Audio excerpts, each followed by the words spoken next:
이재명이 이틀 연속 부산을 찾았대요. 혹시 아셨어요? 몰랐습니다. 저도 몰랐어요. 잘 모르죠. 아니 어제 뭐 갑자기 자갈치 어쩌고 저쩌고 하길래 이게 부산 내려갔나 뭐 그렇게 한번 잠깐 하고서 별 생각 없이 지나갔어요. 그러니까 이재명이 예. 제가 이 호칭을 쓰는 게 참 싫은데요. 현직 대통령인데 이틀 연속 부산의 재래시장을 찾았거든요. 그러면 원래 난리가 나고 디비지고 그렇죠. 막 해야 되는데 그렇죠. 박근혜 대통령님의 기장시장 방문 뉴스에 이재명의 이틀치 동선이 완전히 묻혀버렸어요. 그러니까 이재명 입장에서는 지금 부산 선거 도와주려고 난리를 친 건데 무리해가면서까지 보통 현직 대통령들이 지방선거나 총선 전에 지방순회하면서 막 메시지 내고 합니다. 근데 한 지역을 이틀 연속 찍는 경우는 저는 못 봤거든요. 근데 그게 완전히 무존재감이 되어버렸어요. 그러니까 언론에서 사라져버렸어요. 지금 TV 틀면 다 박근혜 효과가 있니 없니로 막 논쟁을 하거든요. 근데 너무 신기한 게 박사님 10년 전까지만 해도 박근혜 대통령 언급하는 게 마치 금기처럼 여겨지고 막 그랬는데 네. 보수 정당 안에서도요. 어쩌다 이렇게 180도 바뀐 걸까요? 그 박근혜 대통령의 대중성 대중정치인이라고 하는 그 요소는요. 그게 10년을 정치를 안 해도 살아 있는 거예요. 네. 그러니까 박근혜 대통령이 그 정치판에 입문해서 대통령이 되고 나서 또 대통령 된 후에 끌려 내려와서 지금 10년 이 전 과정을 보면 한결같은 게 하나 있어요. 그게 뭐냐면 대한민국에 대한 사랑, 애국심, 애국심이에요. 뭐 박근혜 대통령의 애국심이 아버지 박정희 대통령 어머니 유경수 여사로부터 물려받고 교육받은 것이라 하더라도 뭐 어느 자식인들 그 교육 제대로 안 받겠어요 집에서. 그렇지만 나와서 꼭 그대로 하는 사람들 없잖아요. 그러니까 이 박근혜 대통령은 아예 타고날 때부터 이런 공인으로서의 그 DNA를 타고났다. 그리고 아주 좋은 교육을 밥상머리 교육부터 잘 받았다. 그래서 사회생활을 거의 못했잖아요. 사회생활을 거의 못하고 23살에 그 어머니를 대신해서 유경수 여사 어머니를 대신해서 포스트레이디 역할을 하면서 사실상 공인으로서의 활동을 시작했잖아요. 그렇죠. 그러니까 그때부터 따지면 50년입니다. 그 50년 사이에 아무 활동도 못했던 18년도 있고 또 대통령까지 도전하는 또 다른 18년도 있고 그리고 그 이후에 10년간의 정말 감옥 생활과 뭐 유폐가 되다시피 한 지금까지의 생활이 있는데 이 전 시기를 거쳐서 단 한 번도 흐트러짐이 없이 이 대한민국을 사랑하는 그 애국심 하나로 버텨낸 거예요. 그다음에 우리가 박근혜 대통령 탄핵 때도 많이들 얘기를 했는데 10원짜리 한 장 이 검찰들이 탈탈 털었는데 한동훈이 같은 것들이 10원짜리 한 장을 발견하지 못했잖아요. 그러니까 이렇게 사는 사람이 없어요. 뭐 진짜 이슬 먹고 살았나 봐. 그러니까 그 청렴 결벽함 그리고 그 애국심 그리고 늘 그 공적인 공을 먼저 앞세우는 이런 선공후사 선당후사의 정신 이게 그냥 정치인들의 한 번 쓱 지나가듯이 하는 수사적인 표현이 아니고 이게 박근혜라는 정치인의 인생 자체다. 이걸 국민들이 다 알고 있는 거예요. 다 알고 있으니까 좋아하지 않을 수 없는 거죠. 좋아하지 않을 수 없는 거예요. 어떻게 보세요, 변호사님은? 지금 이제 박사님께서 이제 정말 뭐 10원짜리 한 장 안 나왔다. 박근혜 그 사실이지 않습니까? 그러니까 만약에 박근혜 대통령께서 사적으로 유용한 금액이 뭐 10만 원이든 100만 원이든만 나왔으면 그거를 얼마나 부풀려가지고 난리를 쳤겠어요. 저 언론이. 네, 뭐 10만 원 가지고 고리대금업을 했다는 등 별소리 다 만들었겠죠, 진짜. 그런데 정말로 뭐 진짜 단적으로 또 시기가 적절하게 비교가 됩니다. 아주 그 정청래 같은 자가 정용진 회장 사과하는데도 뭐라 그럽니까? 맨입으로 사과하냐. 그것조차도 정말로 뭐 하나 바라는 그 이문을 따지는 이런 좌파 장사치들하고 박근혜 대통령의 이 품격이나 이런 것들은 뭐 비교할 바가 안 되는 거죠. 근데 저 너무 억울한 게요. 공금은요. 좌파들이 다 썼어요. 김혜경이 이재명 와이프 김혜경이가 이번에 참 사고도 쳤더라고요. 부산에서 빨간색 장바구니 들고 다녀서 국힘 선거운동하냐 뭐 이런 말이 막 나오긴 했는데 아니 법카로 온갖 뭐 닭백숙, 쌀국수, 그렇지. 네. 한우, 초밥 아주 골고루도 다 사 먹었잖아요. 맞습니다. 공무원을 그리고 사적으로 부린 것도 사실은 이게 큰 틀에서는 국고 포탈이고 네. 공금 세금을 횡령한 거죠. 그리고 김정숙이 옷을 어떻게 패션쇼처럼 입고 다니는지 그거 네티즌들 중에 패션 전문가들이 다 분석했는데 네. 막스마라 매니아더라고요. 막스마라라는 아주 비싼 브랜드가 있습니다. 겨울에 여자 코트 한 벌에 1,000만 원 하는 브랜드예요. 백화점 가면 있는 그 강남의 사모님들이 제일 좋아하는 브랜드인데 막스마라 종류별로 색깔별로 해외 갈 때마다 근데 관봉권으로 옷값 결제했다는 증언도 나왔는데 이 자료를 문재인이가 대통령 기록물로 봉인해서 법원에서는 그거 보라 했는데도 못 보게 봉인해 놓은 거잖아요. 맞습니다. 아니 지 마누라 옷 산 게 왜 대통령 기록물입니까? 그러니까. 그러니까 어떻게 보면 공금과 세금은 김정숙, 김혜경이 다 쓰고 박근혜 대통령은 10원짜리 한 장 안 받았는데 그렇게 됐다는 걸 오랜 시간이 흘러서 우리 국민들이 그 당시에 박근혜 대통령 탄핵에 동의했던 사람들도 지금 차마 그때 탄핵 잘못됐다 말은 못 꺼내도 다 알고 있으니까 이런 반응이 나오는 것 같아요. 그게 바로 그러니까 미안한 거죠, 사실은. 국민들이 다 미안한 겁니다. 뭐 쉽게 말해서 그때 당시에 다 박근혜 대통령 탄핵돼야 된다라고 주장했던 사람들은 뭐 좌파 우파를 가릴 것 없이 진짜 엄청나게 많지 않았습니까? 그런데 실제 이제 지금 와서는 뭐 재판이 결과가 어떻게 됐든 이런 걸 다 떠나서 국민들께서 다 알고 계신 거죠. 사실은 그때 우리가 잠깐 정신이 나갔었구나. 이런 생각들을 다 하면서. 2016년, 17년 그때죠. 네네네. 지금 이제 10대, 20대, 30대 윤석열 대통령의 비상계엄으로 개몽됐다고 선언한 이 젊은 세대들이 당시엔 너무 어려가지고 박근혜 대통령이 대통령이었는지 잘 몰라요. 그리고 탄핵됐대 그러는데 왜 탄핵됐는지를 잘 모른다 그러더라고요. 모르죠. 그래서 제가 그 개몽된 10대, 20대, 30대를 위해서 박근혜 대통령이 얼마나 억울하게 황당하게 탄핵됐는지를 저 방송을 좀 하려고 준비하고 있어요. 네, 그와는 별도로 우리 지금 유승수 변호사 말씀하신 대목인데 제가 그때 방송 프로그램 진행도 하고 또 각종 프로그램에 패널로도 하루에 7, 8번씩 방송할 때입니다. 할 때인데 야, 그거 진짜 놀랍대요. 어저께까지 이렇게 우리 둘이 우파 패널로 나갔어. 그래서 이건 탄핵은 말도 안 돼. 막 그렇게 했어. 그리고 그 다음날 다시 만났어. 얘가 탄핵해야 된다는 거야. 유승수 변호사가 아니라 당시에 이 시대 흐름이 그렇게 막 급박하고 막 그랬어요. 그래서 제가 당시에 평론 안 했죠? 네. 예, 우리 장혜찬 최고위원도 당시에는 평론 안 했죠? 방송 안 할 때입니다. 자, 네. 제가 그러니까 제가 그냥 대놓고 얘기할게요. 당시에요. 지금 우파라고 하는 사람들, 우파 진영의 평론가라고 하는 사람들 거의 예외 없이 다 박근혜 대통령 탄핵해야 된다고 떠들어댔어요. 맞습니다. 방송에서. 예? 그런 사람들이 그 이후에 일부는 그때 제가 잘못 생각했습니다라고 반성하고 뭐 이러고 이제 넘어간 적도 있지만 거의 대부분은 입 싹 닫고 마치 그때부터 변함없이 자유우파 평론가인 것처럼 평론하고 있어요. 그때 제가 정말 세상이 무섭더라고. 아니 어제까지 나랑 같이 얘기하면서 탄핵 안 된다고 했는데 너 왜 그 사이에 바뀌었어? 그러니까 여론조사가요 80% 이상이 탄핵 찬성이에요. 저도 먹고 살아야죠. 이러더라니까. 그러면은 그때 당시 탄핵 찬성하지 않으면 먹고 살 수가 없었던 거네요. 방송에서도 다 잘리는 거죠. 아이고. 그리고 뭐 어쨌든 이게 민심과 완전히 따라간다고 자기 스스로 겁을 낸 거죠. 그래서 나중에 보니까 저 혼자 남아있던데요. 탄핵하면 안 된다? 정말로 박사님 고생 많으셨습니다.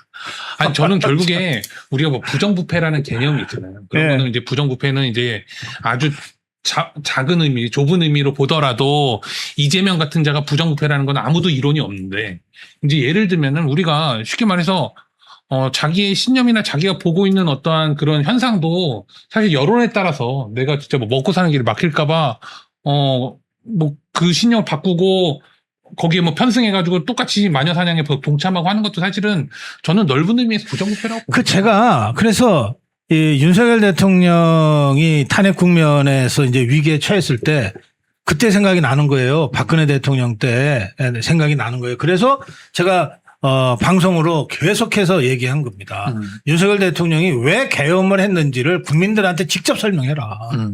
이게 박근혜 대통령 때 그걸 제대로 안 했어요. 박근혜 대통령이 저는 지금이라도 박근혜 대통령 만나면 그 10년 전에 탄핵 과정에서 박근혜 대통령이 적극적으로 대응하지 못한 부분은 대통령님 잘못입니다라고 얘기할 셈이에요. 적극적으로 해줘야 이쪽에서 싸우는 우리들도 뭔가 근거를 갖고 싸울 거 아니에요. 맞습니다. 근데 박근혜 대통령이 헌법재판소에 재판도 안 나와. 그리고 무슨 형사재판에서 적극적으로 의견을 개진하지도 않아. 변호사들이 적극적으로 언론 플레이도 안 해. 박근혜 대통령의 청와대 참모들 있잖아요. 정무수석이니 비서실장이 이런 사람들은 다 비서니까 말이 입이 없다고 그러고서 딱 입 닫고 있어. 아무도 얘기를 안 하는 거야. 박근혜 대통령 입장에 서서. 근데 좌파들은 끊임없이 가짜뉴스 퍼날르고 막 한단 말이에요. 그러면 우리 같은 입장에서는 또는 당시에 여당이었던 자유한국당 입장에서 국회의원이라고 한들 이런 고급 정보를 그때그때 우리가 알 수가 없잖아요. 그렇죠. 그러니까 속수무책으로 당하는 거예요. 그럴 리가 있습니까? 그러니까 좌파가 막 공격을 해. 무슨 비아그라가 왕창 나왔대더라. 이렇게 공격을 하면 우리 입장에서는 이걸 반격할 논거가 없으니까 그럴 리가 있습니까? 이러고 방어할 수밖에 없었다니까. 결국은 제가 돌이켜보면 네. 그 당시의 탄핵과 여론 조성은요. 실제로 최순실 씨가 잘못한 게 있죠.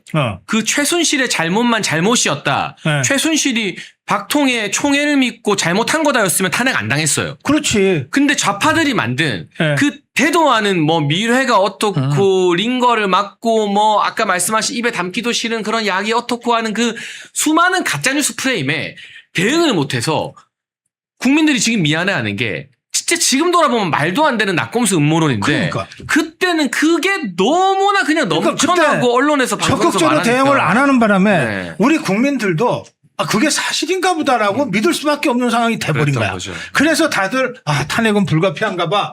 이렇게 된 거거든요. 그러니까 그 국민들이 지금은 대통령한테 미안해 하지만 저는 돌이켜보면 박근혜 대통령도 우리 국민들한테 그 대목에 있어서는 미안합니다. 당시에 제가 좀 더 적극적으로 했어야 됐는데 못했습니다. 이 말씀 하셔야 된다니까요.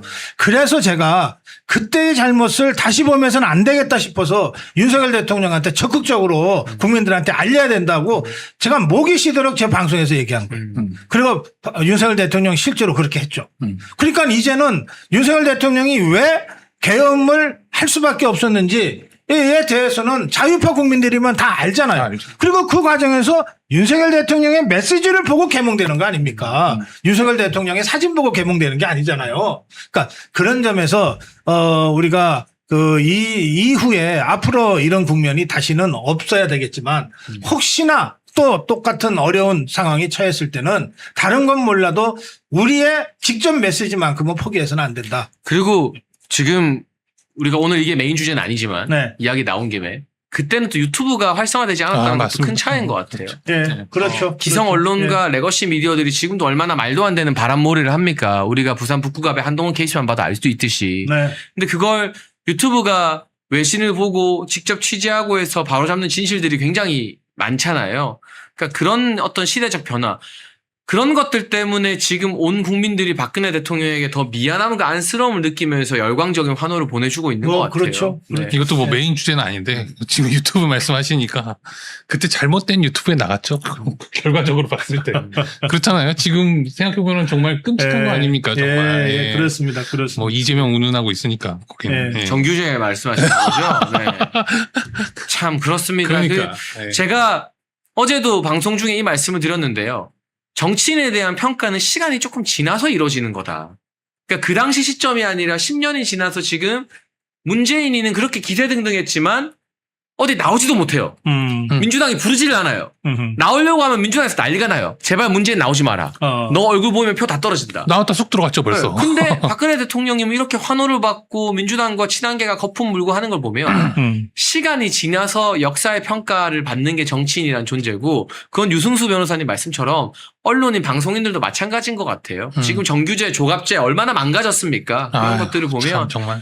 시간이 필요하다는 생각을 합니다. 또 이제 또 한 가지는 그 이번에 이제 박근혜 대통령의 유세 지원 일정이 그냥 사람들 만나고 손잡아주고 이렇게 환하게 웃고 이것만이 아니라 요소요소에 굉장히 핵심적인 메시지를 던져. 그게 장난 아니에요. 이게 박근혜 대통령이 막 뭐 목소리를 높여서 막 무슨 웅변하듯이 하는 게 아니에요. 박근혜 대통령의 특유의 차분하면서도 띄엄띄엄 하는 그 화법인데 그 화법으로 던지는 메시지가 이게 엄청나게 강한 거거든요. 그래서 저는 박근혜 대통령이야말로 그 본인이 메신저다. 이런 생각을 제가 예전부터 했어요. 그리고 실제로 박근혜 대통령 주위에서 그 보좌를 했던 사람들, 예컨대 이정현 홍보수석 같은 사람들, 이런 사람들 저하고 가까우니까 그때부터 얘기를 많이 들었는데 박근혜 대통령 어떤 행사를 갈 때 물론 비서들이 준비를 해주지만 마지막에 현장에서 직접 하는 거는 박근혜 대통령의 직접 워딩이라는 거예요. 그런데 이 워딩이 행사장으로 이동할 때 뭐 1시간 걸린다 그러면 차 타고 가잖아요. 그러면 이제 수석 비서가 타고 가잖아요. 네. 또는 비서실장이 타고 가자. 거의 얘기 안 하고 혼자 골똘히 생각하면서 만들어낸대. 그렇게 해서 던지는 그 하나하나의 메시지가 엄청 임팩트가 있다는 거예요. 응? 그럼 지금 그렇게 하고 있는 거잖아요. 그러니까요. 박민식한테 월남전 얘기를 꺼내고 울산에서 박정희 대통령이 울산을 어떻게 건설했는지를 꺼내고 이렇게 하잖아요. 근데 이런 그 메신저로서의 그 메시지 관리 능력 이거를 박근혜 대통령만큼은 아니지만 비교적 유사하게 구사하고 있는 사람이 우리 자유파 진영에 한 사람이 있어요. 네. 그게 장동혁. 그래서 제가 장동혁을 아주 높이 평가하는. 기대할 만하다. 그럼요. 지금 장동혁이 거의 혼자서 이재명과 공중전 전선을 구축하잖아요. 여론전을 지금 혼자 다 하죠. 거의 혼자서 하잖아요. 물론 대변인들도 고생하지만 그러나 대변인이 100마디 하는 것을 언론에서 다뤄줍니까? 안 다뤄주죠. 당 대표의 한마디로 가기 소전한 거 아니에요. 그 지금 정청래는 존재감도 없어졌죠. 저희 멸콩TV에서 신제품 환신 나이아가라 2+1 특별 할인 진행 중입니다. 50년 전통의 신화제약이 회사 명예를 걸고 자신있게 만들었습니다. 면역력 강화, 혈액순환 개선, 피로 개선, 기억력 개선, 항산화에 도움을 주는 식약처 인정 건강기능식품입니다. 특히 밤에 자다가 화장실 문제로 불편을 겪는 분들께 추천드립니다. 010-9699-1144로 문자 주시면 자세히 안내 드리겠습니다. 장동혁 대표 정청래를 직격했습니다. 부러우니까 박근혜 대통령을 억지로 까는 거 아니냐. 아들 학폭은 사과했냐. 그리고 집값이 지금 부동산 지옥이었던 문재인 시절보다 더 폭등하고 있는데 이재명 분당 아파트 팔았냐. 이 이야기는요. 대한민국에서 장동혁이 제일 피를 토하는 심정으로 할 수 있어요. 왜? 장동혁은 다 팔았거든요. 어머님 집까지 다시 어머님한테 증여해드릴 정도로 명의 정리를 다 했거든요. 변호사님 진짜 장동혁 대표면 억울하고 팔짝 뛸 것 같지 않으세요? 저는 억울함을 넘어서 사실 이게 이 발언만 딱 놓고 보고 그런 말씀 또 하시는 시민분들 말씀을 들었어요. 장동혁 대표답지 않게 너무 말을 길게 한다 이거에 대해서. 그거는 되게 짧게 한 겁니다 사실. 비위 사실이 이만큼이기 때문에 그렇기 때문에 최대한 줄여서 말을 했는데도 엄청나게 짧게 길게 된 거죠. 근데 그거 저는 잘 모르겠는데 이재명이 저게 분당 아파트 못 판다 안 판다는 거를 미리 알고 선거 들어가면 저거 공격해야 되겠는데 공격하려면 내가 어쨌든 연루되어 있는 아파트부터 정리해야 되겠다. 그리고 싹 정리하고 공격한 거 아닐까? 그랬을 수도 있죠. 네. 이게 그런 거 없이 그냥 정리했는데 저기 안 팔았네? 그러고서 억울해서 공격하는 게 아니라 그래 한번 너 이걸로 한번 당해봐라. 이러고 딱 작심하고 정리하고 공격 시작한 거 아닐까요? 그런 것 같습니다 진짜. 아니 이 장동혁 대표가요 아주 치밀하더라고 보니까 뭘 하나 하는데 치밀해요. 장동혁 대표 발언 그러니까 이게 지금 사실은 일반 국민들은 이 비위 사실이나 이들의 이런 행태들에 대해서 너무 많아서 기억도 잘 못합니다. 그런데 장동혁 대표는 딱 워딩으로 딱딱 짚어서 얘기해요. 그렇죠.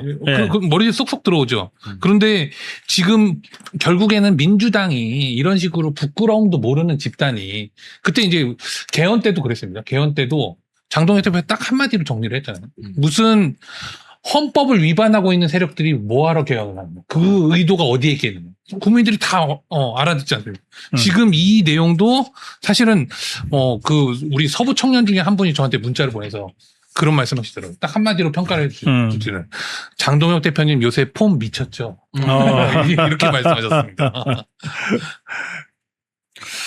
이 부동산 문제도 정말 심각한데요. 외교 안보 문제를 짚고 넘어가지 않을 수가 없습니다. 정부가 무려 23일 만에 우리 선박에 미사일 쏜 거, 나무호 타격한 거 이란일 가능성이 크다.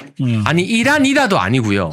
이란일 가능성이 큰데 이게 고의로 한 건지 뭔지는 모른다라고 했어요. 변호사님 길 가다가 누구한테 뺨을 팍 맞았어요. 그건 내가 제일 잘 알잖아요. 그렇죠. 옆 사람들은 다 봤어요. 다 봤어. 미국부터 해서 전 세계가. 근데 뺨 맞은 내가 한 달 지나서 그거 장해찬이 때렸을 가능성이 큰데 걔가 일부러 때렸는지 실수인지는 모르겠다. 이런 걸 우리는 사회에서 호구, 등신, 모저리 이렇게 표현하지 않습니까? 아니, 근데 그러니까요. 그 꼴을 대한민국이 지금 당하고 있는 거예요. 아니, 도대체 그 이유를 모르겠는 거죠. 그러니까 이제 우리 정치에 좀 관심 있는 국민들이야 왜 그런지 알죠. 그 어떠한 대한민국의 집단 안보 체제에서 이재명이라는 사람이 어느 쪽에 서 있는지를 분명히 알 수 있는 부분이긴 한데 일반 국민들이 볼 때는 도대체 왜 저러냐. 설마 진짜 대통령이라는 작자가 이란 편을 들길 하겠냐. 근데 실제 이란 편을 들고 있는 거거든요. 이거는. 아니, 이란한테 뺨을 맞아도, 이란이 일부러 그랬을 리는 없어. 또는 이란 손으로 맞은 게 아니라, 이란 옆에 있는 비둘기가 날라와가지고 와서 부딪힌 거야. 이런 식의 계속해서 어떤 이란을 갖다가 옹호하는 듯한 발언을 하는 거는 사실은 이란을 두려워하기 때문이다. 그리고, 이재명이 하고 종북주사파들은 20세기 냉전 시대에 살고 있는 자들이에요. 그러니까 냉전 시대에 그 진영 논리에 갇혀 있는 자들이거든요. 그러면 20세기 진영 논리는 어떤 거냐면, 일단, 소련, 지금은 망했지만 어쨌든, 공산주의 종주국인 소련이 조국이야. 그 다음에 큰 형님이야. 그 다음에 중국이 작은 형님이야. 그리고 쿠바가 좋은 친구고 이제 이런 세계관 속에서 살고 있는 것들이에요. 그러면 다른 세계 국제 정세 굉장히 복잡다단하고 다층적이고 다면적인 이런 정세도 이 좌파 것들은 아주 단순 명쾌해. 소련과 가깝냐? 그럼 우리 편.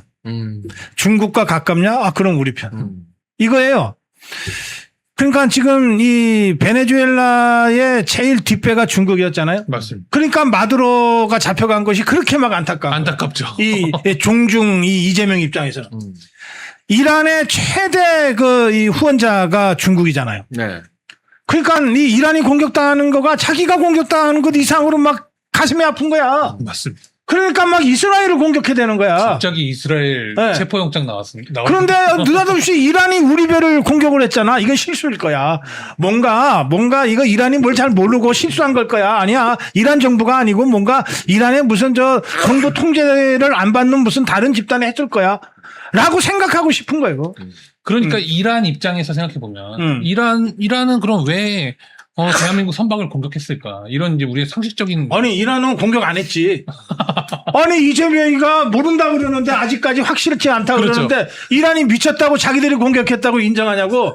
당장 이 이란 대사가 얘기하잖아요. 우리는 관계 없다. 공격한 적 없다. 이러고 있잖아요, 지금. 근데 저는 어쨌든 이란이 했다면 이재명보다 앞서서 제가 좀 추측을 해보자면 예. 이란이 했다면 결국에 지금 장 의원님 말씀하신 것처럼 사실은 가장 덩치 큰 사람을 두들겨 패는 게 제일 효과가 크잖아요. 가장 덩치 큰데 제일 호구같이 생긴 사람을 팬 거죠. 그게 바로 대한민국 선박이라는 게 안타까울 뿐입니다. 제가 봤을 때는 만만해서인 것 같아요. 50만 달러 갖다 바치고 두드려 패도 이재명 정부는 우리한테 뭐라 못한다 라는 그 학교 다닐 때 참 나쁜 놈들이죠. 일진이니 뭐니 하는 애들이. 근데 괴롭힘 당했을 때 부모님한테 선생님한테 바로 달려가서 고자질 할 것 같은 애들은 걔네들이 또 기가 막히게 잘 안 괴롭혀요. 그러니까 그 입장에서 봤을 때는 이란 입장에서는 호구 아니냐. 만만하다라는 생각을 하고 있고 그러니까 23일 만에 이게 미사일인지 발사체인지도 말 안 하다가 이란이 했을 가능성이 높다. 근데 해군 제독이 보고한 게 있어요. 지금 언론의 기사화는 많이 안 됐는데요. 우리가 한 방 맞은 줄 알죠? 2발 쐈대요. 그럼 그러면 두 발을 연달아 쐈다는 건 명확하게 목표 지점을 노리고 타격했다라고 그렇지. 해군 제독이 보고서에서 말을 했어요. 고의라는 거죠. 제가 팔을 뻗다가 실수로 우리 변호사님 얼굴 한 대 칠 수는 있어도 연달아 두 대를 짝짝 했으면 노골적으로 때리려고 하는 거잖아요. 그러고 싸우자는 얘기지. 그러니까요. 네. 근데 그거를 두 대를 짝짝 맞고도 이게 고인지 아닌지는 모른다 하고 있는 판국이에요. 여기서 더 심각한 건 이런 와중에 미국으로부터 전자권 환수 일찍하면 한미연합사 해체할 수 있다라는 발언도 나왔다고 합니다. 그거 아주 심각한 발언. 너무 심각한 일들이 지금 외교 안보적으로 빵빵 터지고 있지 않나요? 브론스 사령관의 발언은 정확하게 그 뜻이 이런 거예요.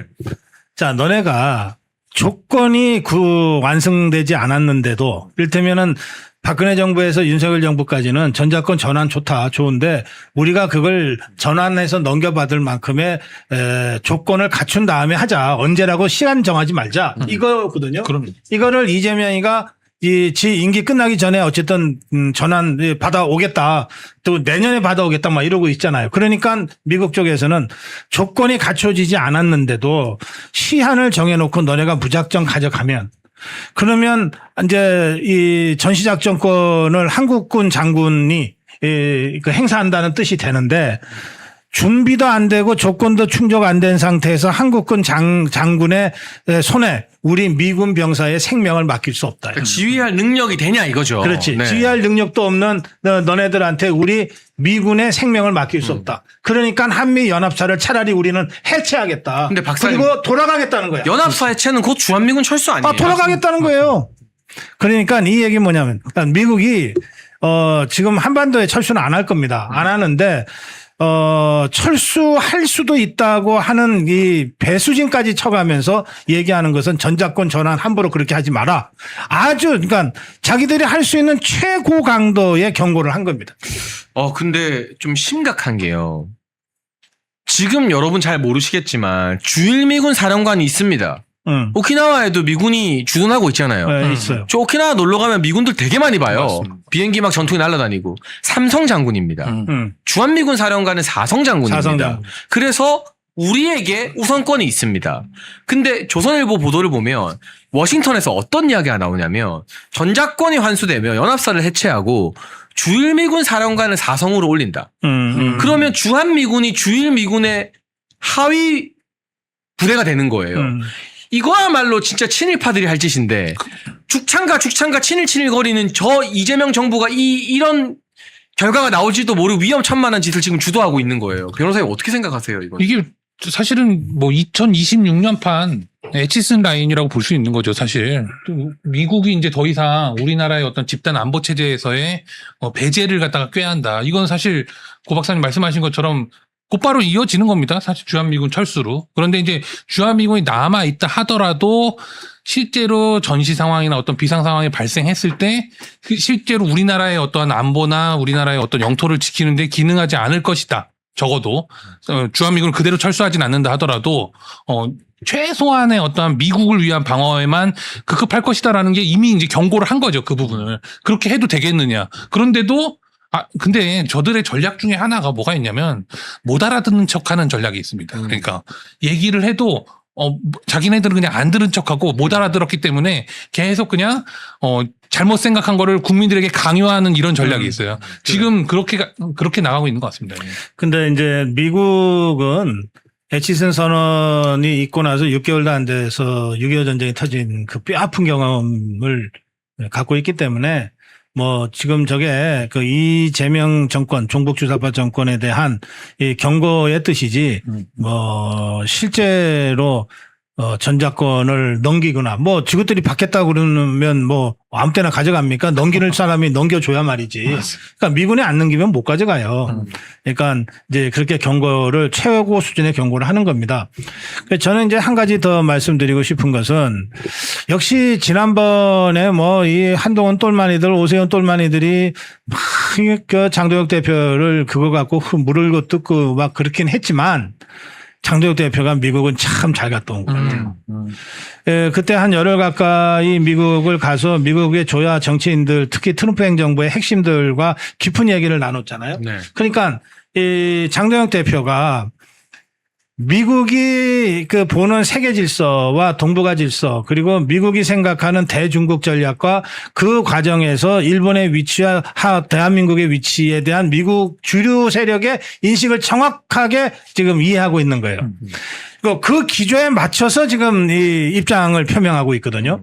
그러니까 어떤 영역보다도 아주 올바른 그 정책적 방향이 그 장동혁 대표 입에서 나오는 거예요. 그리고 이 외교안보 영역에서 장동혁 대표의 비판은 이재명 것들이 반응을 못해. 이 뭐라고 반박을 못해. 자기들보다 미국이랑 소통을 훨씬 더 깊게 하고 왔으니까. 그렇죠. 그게 딱 단어 한두 개만 들어도 알거든요. 그래서 역시 지난번 방미가 굉장히 중요한 방미였다. 그리고 이러는 방미 이후에 장동혁 대표가 외교안보 영역에 있어서 이재명 종북주사파들의 잘못된 노선과 방향에 대해서 그때그때 적절하게 견제하고 비판하잖아요. 이걸 미국이 보고 있잖아요. 보고 있으면서 장동혁 대표에 대한 미국 쪽의 신뢰가 더 굳어지고 있다. 그렇게 말씀드리고 싶습니다. 그게 음으로 양으로 장동혁 대표와 국민의힘에 대한 지원으로 나중에 드러나게 되겠죠. 그렇죠. 우리가 수권 정당이 되었을 때 네네. 충분히. 근데 좀 무서운 이야기이긴 해요. 브런슨 사령관이 최근에 외신과 인터뷰에서 이런 이야기를 했어요. 기자가 요새 혹시 뭐 잠 못 드는 고민 있습니까?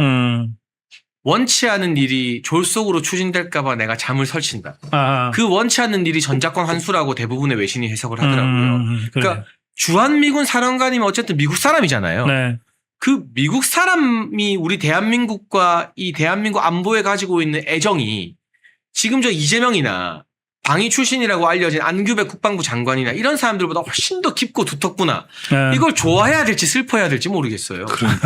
아니 실제 이제 그 무인기 작전에 관해서 네. 이제 윤석열 대통령과 김용현 장관에 대한 재판이 이제 선고만 앞두고 있는데요. 네. 거기서는 또 황당한 주장, 다른 소리를 해요. 미국에다가 이런 작전을 알렸냐? 안 알렸으니까 이적이다. 뭐 이런 식의 막 어떠한 그 황당한 주장을 하는 거예요. 사실은 자유권적 차원에서 대응한 이런 군사 작전도 전부 다 어떤 국제적으로 다 공표를 하고 인증을 받고 이래 해야 된다는 말도 안 되는 주장을 하면서 지금 와서는 또 한편으로는 전작권 다 환수해가지고 능력도 안 되는 우리가 그냥 무턱대고 그냥 다 지킬 수 있어라고 하면서 사실 북한이나 중국의 어떠한 침략을 갖다가 야기하는 이런 식의 행위에 대해서는 침묵하고 있다. 앞뒤가 사실 맞지 않습니다, 얘네들은. 그 미국의 이 사령관들이 있잖아요. 네.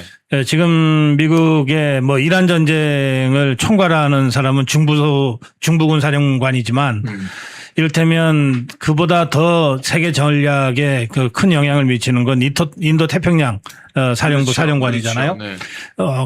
그러니까 그런 사람들은 이미 그 단순히 미국 군인이 아니고 미국의 세계 전략을 최전선에서 이행하는 사람들이에요. 그러니까 전 세계에 사실 안보를 짜 맞추는 그림 그리는 사람들이라고 봐야 돼요. 그럼요. 네. 그러니까 2차 세계대전 때까지만 해도 나토 사령관이 제일 중요했어요. 네. 비중도 제일 컸고. 그 나토 사령관은 막 원수가 되기도 하고 그러잖아요.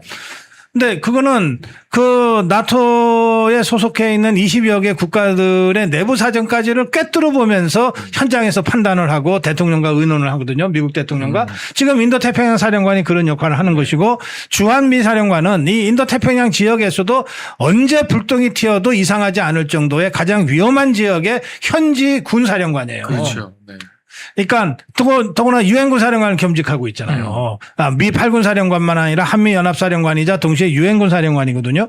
그러니까 가장 전쟁 가능성이 높은 지역의 가장 예민한 문제를 다루는 자리예요. 그러니까 이 사람이 나는 뭐 정치 몰라요. 그냥 나는 오로지 군인이에요. 그랬던 하지 중장도 한국에 들어와서 미군정 시기에 한국을 공부하잖아요. 네. 지금 이 브론슨 사령관은 그런 면에서 굉장한 그 지적 능력을 갖고 있는 엘리트고 미국의 군 사령관 한 뭐 5손가락 안에 들어갈 정도의 전략통이고 그렇습니다. 그러니까 메시지가 굉장히 분명하잖아요. 그래서 저는 이 브론슨 사령관의 이 메시지를 이 이재명 종북주사파 세력이 무시해서는 진짜 큰일 난다. 그런 말씀 제가 드리고 싶고, 특히 브런슨 사령관과 또 앞으로 이제 부임해 올 그 미 대사, 이름이 갑자기 생각이 안 나네요. 우리 주한미 대사. 맞아요. 그 굉장한 미셸 스틸박. 정통 보수 네. 성향의 대사로 알려졌죠. 미셸 스틸박. 네. 이 두 사람이 미국 국무부와 백악관의 한반도 정책을 결정하는 거의 가장 중요한 사람이에요. 왜냐하면 미국은 전 세계에 군대를 내보내고 있는 제국이기 때문에 모든 것을 백악관에서도 하지만 가장 중요한 이 정보를 현지 사령관과 현지 대사로부터 받거든요. 그러니까 브런슨 사령관과 미셸 스틸박 대사의 그 한반도 정세에 대한 분석, 그리고 이재명 정권에 대한 평가, 그리고 새로운 수권 세력으로서 국민의힘과 장동혁 대표에 대한 입장, 이런 것들이 정말 중요합니다. 그런 점에서 장동혁 대표가 지난번에 미국 가서 외교를 한 것은 다시 생각해도 정말 중요한 일정이었다, 그런 말씀을 제가 드리는 겁니다. 그러니까 저희가 아까 박근혜 대통령 이야기를 하면서 정치인에 대한 역사의 국민의 평가에 시간이 좀 걸린다고 한 것처럼 네. 이런 외교 안보 굵직한 정책이나 행보들은 역시 시간이 좀 걸리는 것 같아요. 그때 장동혁 대표를 국민의힘 내부에서도 얼마나 헐뜯었습니까? 가서 뭐 누구 못 만났다 하고 뭐 왜 갔냐 하고 뭐, 근데 결국 시간이 지나고 이런 외교 안보의 위기가 막 드러나니까 그때 가길 잘했다는 평가가 나오잖아요, 변호사님. 그러니까 이제 정청래 같은 사람이 그때 당시에 뭐라 그랬어요. 아니, 이런 사람은 미국을 가지도 못하니까 아예 미국의 어떤 사정이나 외교 정책이나 이런 거 몰라요, 아예. 그러니까 한다는 얘기가 나도 뭐 장동혁 대표처럼 놀러 다닐 수 있는 시간이 있으면 좋겠다, 뭐 이런 소리 하고 있는 거죠, 사실. 근데 박사님이 말씀하신 것처럼 미국 입장에서 어떠한 기본적인 정책이나 아니면은 어떤 한국 내에서의 결국에는 자유민주주의를 수호하는 수권 세력으로서 이 국민의힘, 그리고 또 장동혁 대표를 선택했다라는 이런 메시지가 나왔는데도 그걸 갖다가 근본적으로 미국을 왜 갔는지를 이해를 못하는 사람들이기 때문에 그런 식의 헐뜯기밖에 안 되는 겁니다. 그리고 저는 지금도 이런 전작권 환순이 뭐니 사실 강력한 경고를 하는데도 불구하고 저는 이재명한테 물어보고 싶어요. 전작권 환수가 뭔지는 아는지, 사실.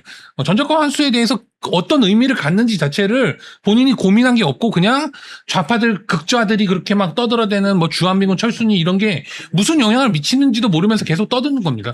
뭐 단적인 예로 그런 식으로 국무회의를 하는 게 뭐 국무회의라고 할 수 있는지 모르겠지만 국무회의를 하면서 뭐 이스라엘 뭐 총리에 대해서 뭐 체포영장 뭐 어쩌고 검토해라 하니까 다들 사색이 되잖아요. 이재명만 모르는 거거든요. 그게 무슨 의미를 갖는지. 이런 식으로 결정을 하는 사람이 지금 대한민국 대통령으로 앉아있다.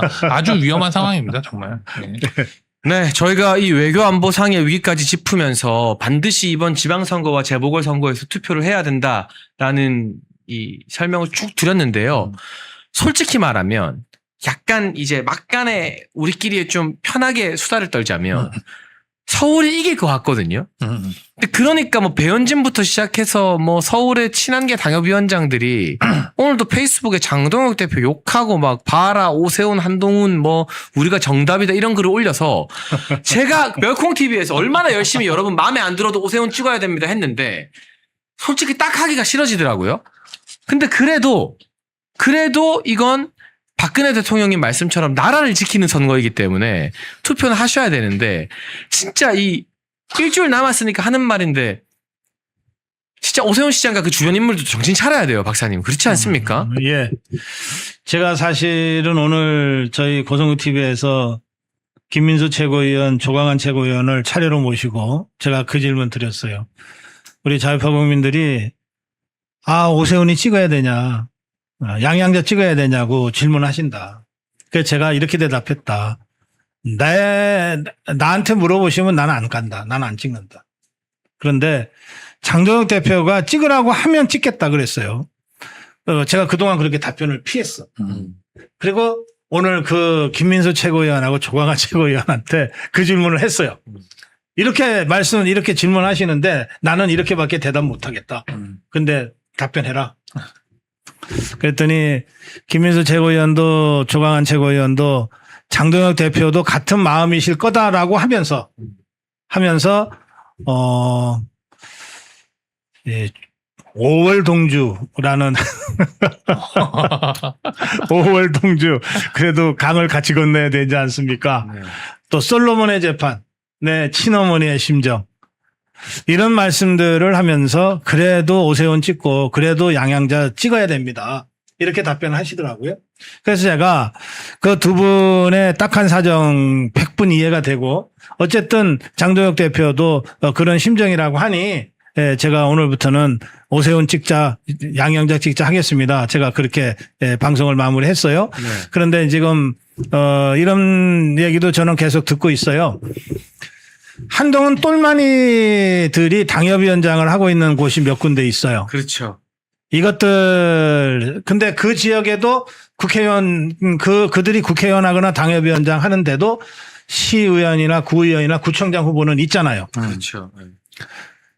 그 사람들이 고성구 TV에 나오고 싶어하고 대자유총 유튜브에 나오고 싶어요. 왜 다른 매체가 없으니까 한 번이라도 더 나가는 게 후보 입장에서 무조건 좋은 거 아니에요. 더구나 고정지지층이 누가 더 많이 투표장에 가는가로 당락이 결정되는데 나오고 싶어요.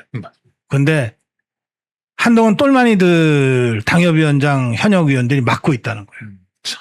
네, 막고 있다는 거예요. 그래서 자기들 정말 나가고 싶은데 눈치 보여서 겁이 나서 못 나가고 있습니다. 이러더라는 아니 그러니까요. 아니 근데 저는 정말로 이해가 안 가는 게 그 후보들도 네. 아무리 그런 얘기를 들어도 네.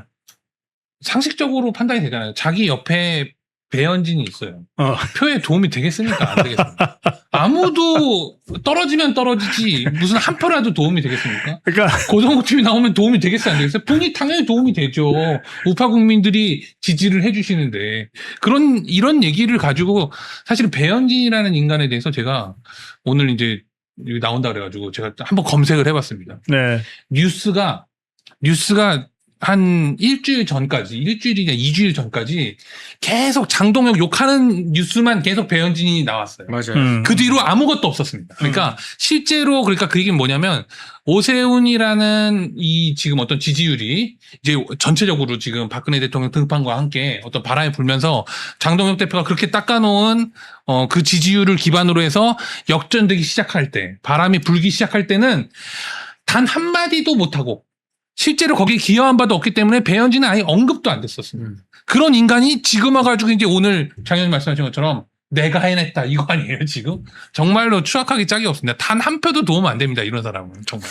그래서 여러분 지방선거는 어떤 의미에서는 시작입니다. 이 지방선거가 끝나면 또 치열한 당권 투쟁, 내부 투쟁이 있을 텐데요. 그때를 대비해서 여러분 지금이라도 당원 가입 많이 해두시라라는 권고의 말씀도 제가 좀 드리고 싶습니다. 우리 보수의 결집을 하기 위해서 멸콩TV가 멸콩천사라는 후원회를 만들었습니다. 1,004명이 함께하는 멸콩TV 공식 회원 캠페인입니다. 행동하는 1,004명만 모이면 보수의 목소리는 절대 쉽게 흔들리지 않습니다. 가입은 채팅창에 올려놓은 링크로 가능하고요. 어려우신 분들은 010-9939-1144 이 전화번호로 멸콩천사 문자 보내주시면 저희가 어떻게 가입하는지 안내를 드리도록 하겠습니다. 말이 아닌 참여로, 행동으로 멸콩천사로 함께해 주시면 저희가 멸콩TV 제작하는데 정말 큰 힘이 될 것 같습니다.